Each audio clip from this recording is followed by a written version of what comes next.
ቴዲ እንደምናለህ? አንተም ሪዮት ሚዲያም እንኳን በሰላም ጠበቃችሁኝ።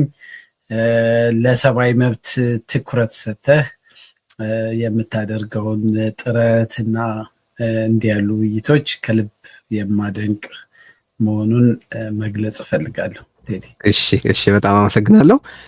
እንቀጥላለን፣ ብዙ ጉዳዮች እናነሳለን። አብራችሁን ሆኑ። እንቀጥል። እንግዲህ አንዱ እንድንነጋገር ምክንያት የሆነን የዛሬ ዝግጅታችንን በተወሰነ በአንጓ እንከፍላቸውና በጉዳዮች አድርገን እናወራለን። አንዱ በቢቢሲ የተሰራው ሪፖርት ነው። ብዙ አነጋግሯል ወይ? እሱም ራሱ ሊያከራክር ይችላል። በበቂ መጠን ትኩረት ተሰጥቶታል ወይ? አሁን ያው ብዙ ግድያ፣ ብዙ ፍጅት፣ ብዙ አይነት መፈናቀል፣ ብዙ መጎሳቆል ስላለ ለዜናዎች በቂ ትኩረት እየተሰጠ ነው ወይ የሚለው ያነጋግራል። ይሄኛው ግን ፌርሊ ደህና የሚባል ሽፋን ያገኘ ይመስላል። የዚህ በአማራ ክልል በአገዛዙ ጦር በሴቶች ላይ የተፈጸመውን የመድፈር ወንጀል በተመለከተ ማለት ነው። በሺዎች የሚቆጠሩ ሴቶች በአገዛዙ ወታደሮች መደፈራቸውን የሚያሳይ ሪፖርት ወጥቷል። እሱ አንዱ የከፋ የሰብአዊ መብት ጥሰት እንደመሆኑ መጠን እሱን እናነሳለን። አንድ በሁለተኛው ክፍል ደግሞ በሂውማን ራይትስ ዎች የወጣ በኢትዮጵያ ውስጥ የከፋ ጦርነት ከመከሰቱ በፊት ዓለም አቀፉ ሕብረተሰብ ጣልቃ እንዲገባ የተጠየቀበት ተማጽኖ አለ። እሱንም እናነሳና የጦርነት ስጋት በተመለከተ አሁን ያሉትን ነገሮች እናነሳለን። ከዛም በፊት የቀረቡ ማሳሰቢያዎች አሉ። ኦፍኮርስ እነሱን እዛ ውስጥ ሁሉ አካተን እናያቸዋለን። ወደ መጀመሪያው የቢቢሲ የጥናት ዘገባ እንመለስና ሪፖርቱን በተመለከተ በተለያዩ ቦታዎች የሰጣቸውን አስተያየቶች ተመልክቻለሁ። በማህበራዊ ድረገጾችንም ስለምከታተል ግን አንድ ጥያቄ ላንሳ እዚህ ላይ። ወታደሮች በኢትዮጵያ ከዚህ ቀደም በትግራይም እንደተመለከትነው በሌሎች የኢትዮጵያ አካባቢዎችም እንዳየነው አሁንም በዚህ ሪፖርት እንደተነሳው የሴቶችን ገላ የጦር ሜዳ የማድረግ ተደጋጋሚ ድርጊት አለ። ምን ስለገባቸው ነው እነዚህ ደፋሪዎች ሴቶችን ማጥቃት ህብረተሰቡን ምን ያደርጋል ብለው ስለሚገምቱ ነው ይህን የሚያደርጉት? የእነሱን ማይንድሰት ለመረዳት መሞከር አንዱ ማድረግ ያለብን ነገር ነው ብዬ ነው ማስብ። ምንድነው ማሳካት እየፈለጉ ያሉት ይህን በማድረግ የሚለውን ብናነሳ አብሮ ኦፍኮርስ የሰብአዊ መብት ገጽታውንም እንደዚሁ ልታዩ ትችላል። ቴንክ ዩ ቴዲ። የቢቢሲ ፎከስ ኦን አፍሪካ ልክ ይሄ ሪፖርት ከወጣ በኋላ በማግስቱ የእንግሊዘኛው ፕሮግራም የሬዲዮ ፕሮግራማቸው ላይ ኢንተርቪው ነበረኝ እና ተመሳሳይ ጥያቄ ነው የጠየቀችኝ ጋዜጠኛዋ እና ጥያቄው አንድ የጨመረችበት ነገር ምንድነው? ኢትዮጵያ ለጦርነት አዲስ አይደለችም።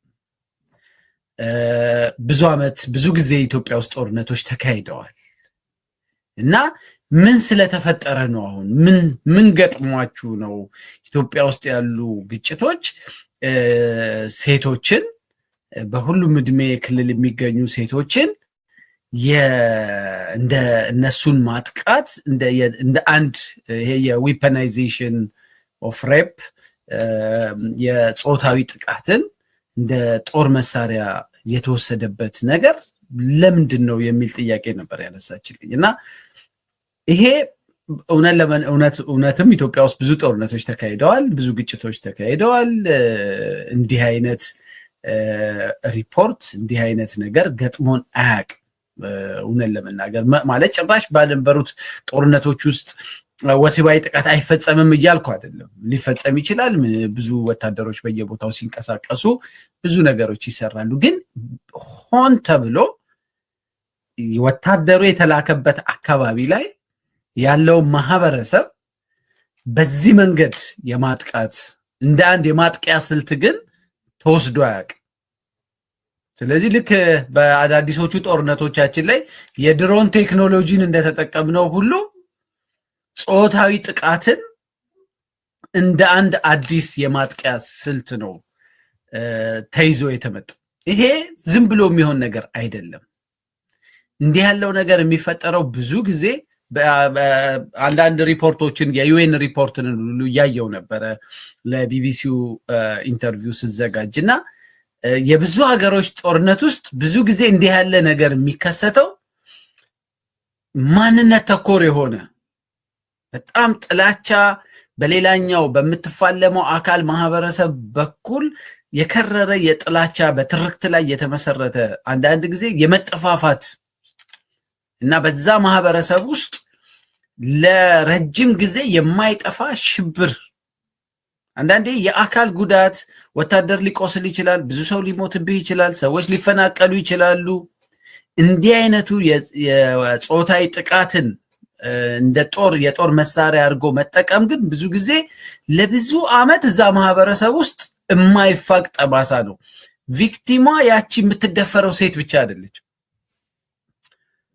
ብዙዎቹ በትግራዩ ጦርነት ጊዜ ከተደፈሩት ሴቶች አንደኛ በሺዎች የሚቆጠሩ ናቸው።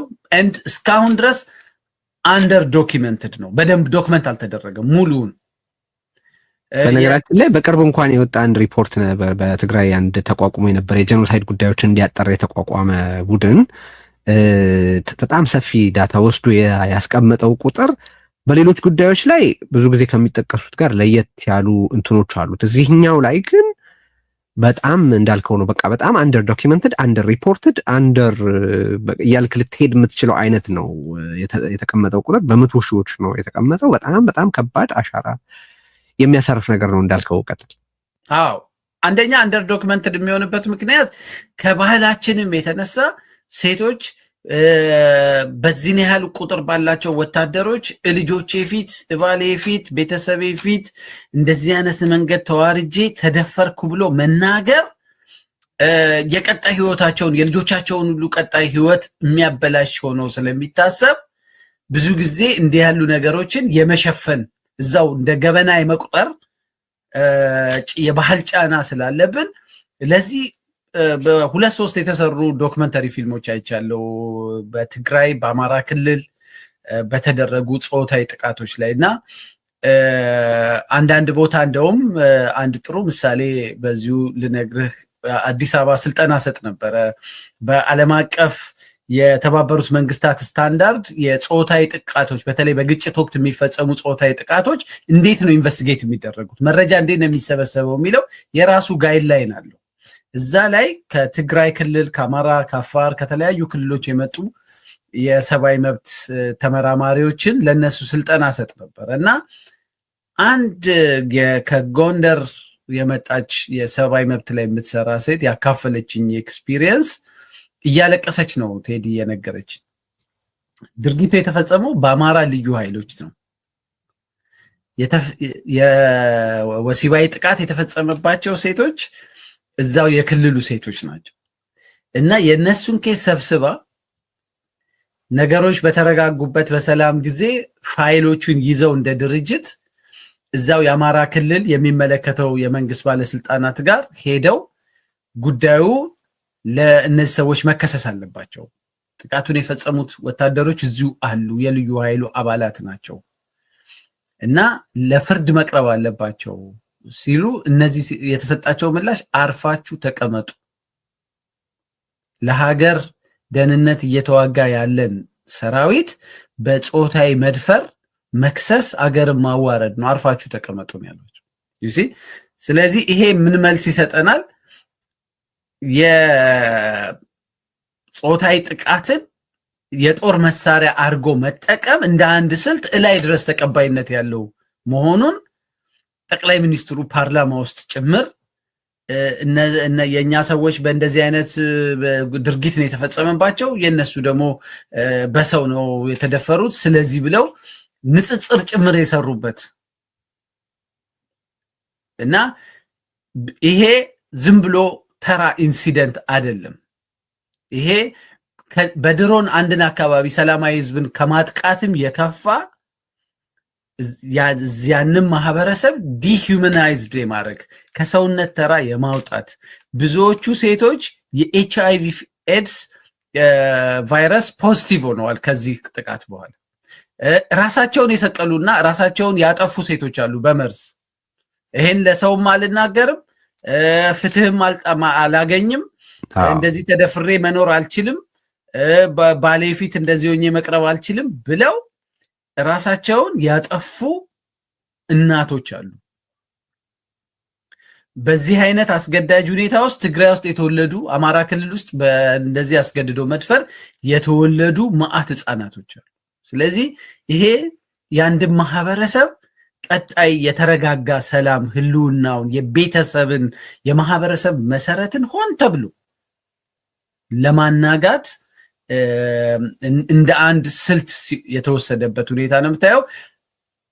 እንደ ትሬንድ በደንብ ደግሞ በቃ አዋጪ ስልት ተደርጎ መወሰዱን የምታየው አልቆመም። ከትግራዩ ጥፋት ከትግራዩ ላይ ከተፈጸመው ወንጀል ያገዛዝ ስርዓቱ ትምህርት አልወሰደም፣ አጥፊዎችን አልቀጣም፣ ጉዳዩ እንዲጣራም አላደረገም።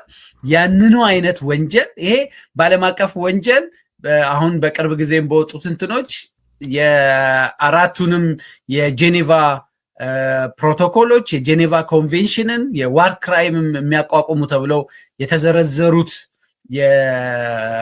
የወንጀል አይነቶች ውስጥ ጾታዊ ጥቃትን እንደ ጦር መሳሪያ ስልት መጠቀም አንድ ወንጀል ነው እና ይሄንን ወንጀል ሆን ተብሎ ማህበረሰብን ቴሮራይዝ ለማድረግ ለማሸበር ሰቆቃውስ ለመክተት እና ደግሞ ሪቬንጅም አለው ውስጡ። አንድ መንደር ትሄዳለህ፣ ወንዱ በጠቅላላ በእነዚህ አካባቢዎች ሄዷል። አሁን እዚህ የቢቢሲ ሪፖርትም ላይ ባልሽ ወንድምሽ እዚህ ቤት ውስጥ ፋኖዎች መጥተው ያውቃሉ ወይ? የፋኖ አባሎች ናቸው ወይ? ኢንተሮጌሽን ነው እና ቶርቸር የቶርቸር ባህሪ ያለው መረጃ አምጡ ብለው ከዛ በኋላ ነው የሚደፍሯቸው እና ይሄ አንድ ማህበረሰብ ለማዋረድ የሰቆቃ ህይወቱ ከጦርነት በኋላም እንዲቀጥል ለማድረግ እንደ ስልት ያገዛዝ ስርዓቱ የተጠቀመበት መሆኑን ነው ሪፖርቱም የሚያሳየው።